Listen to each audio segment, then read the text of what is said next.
അധ്യായം 2.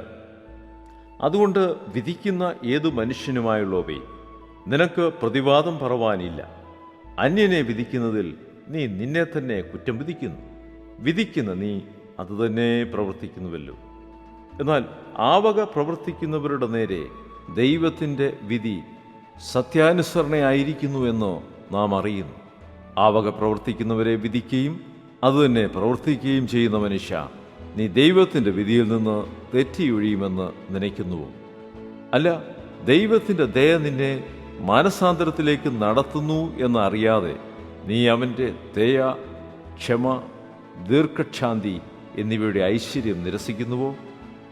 എന്നാൽ നിന്റെ കാഠിന്യത്താലും അനുതാപമില്ലാത്ത ഹൃദയത്താലും നീ ദൈവത്തിൻ്റെ നീതിയുള്ള വിധി വെളിപ്പെടുന്ന കോപദിവസത്തേക്ക് നിനക്ക് തന്നെ കോപം ചരദിച്ചു വയ്ക്കുന്നു.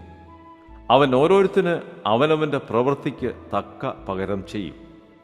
നല്ല പ്രവൃത്തിക്ക് വേണ്ടുന്ന സ്ഥിരത പൂണ്ട് തേജസ്സും മാനവും അക്ഷയതയും അന്വേഷിക്കുന്നവർക്ക് നിത്യജീവനും, ശാഠ്യം പൂണ്ട് സത്യം അനുസരിക്കാതെ അനീതി അനുസരിക്കുന്നവർക്ക് കോപവും ക്രോധവും കൊടുക്കും.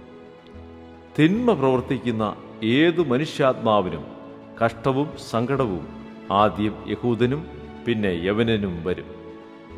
നന്മ പ്രവർത്തിക്കുന്ന ഏവനും മഹത്വവും മാനവും സമാധാനവും ആദ്യം യഹൂദനും പിന്നെ യവനനും ലഭിക്കും.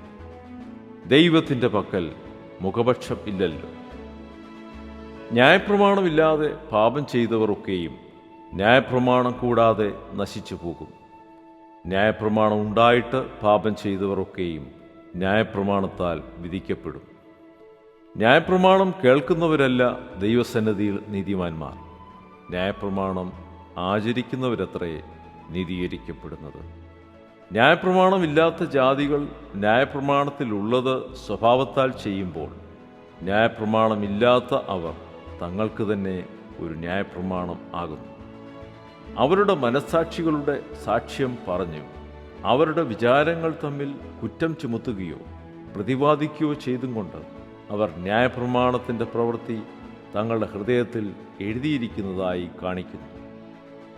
ദൈവം യേശുക്രിസ്തു മുഖാന്തരം മനുഷ്യരുടെ രഹസ്യങ്ങളെ എൻ്റെ സുവിശേഷപ്രകാരം ന്യായം വിധിക്കുന്ന നാളിൽ തന്നെ.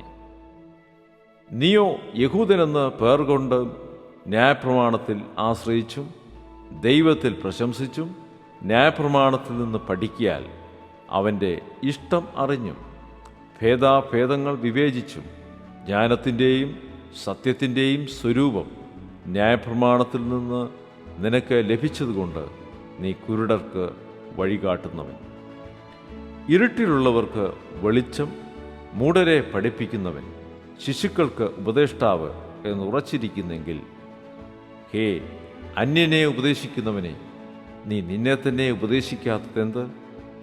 മോഷ്ടിക്കരുതെന്ന് പ്രസംഗിക്കുന്ന നീ മോഷ്ടിക്കുന്നുവോ?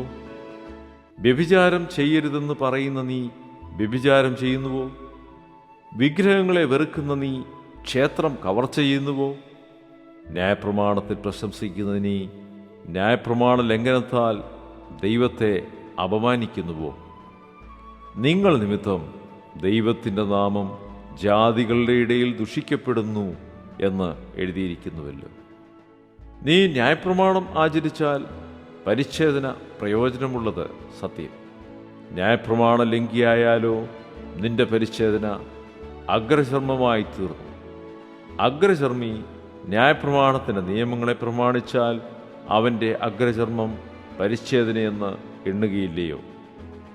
സ്വഭാവത്താൽ അഗ്രചർമ്മിയായവൻ ന്യായപ്രമാണം അനുഷ്ഠിക്കുന്നുവെങ്കിൽ അക്ഷരവും പരിച്ഛേദനയുമുള്ള ന്യായപ്രമാണ ലംഘിയായ നിന്നെ അവർ വിധിക്കുകയില്ലയോ?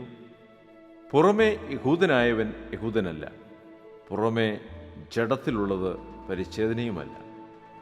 അകമേ യഹൂദനായവനത്രേ യഹൂദൻ, അക്ഷരത്തിലല്ല ആത്മാവിലുള്ള ഹൃദയ പരിച്ഛേദനയത്രേ പരിച്ഛേദന.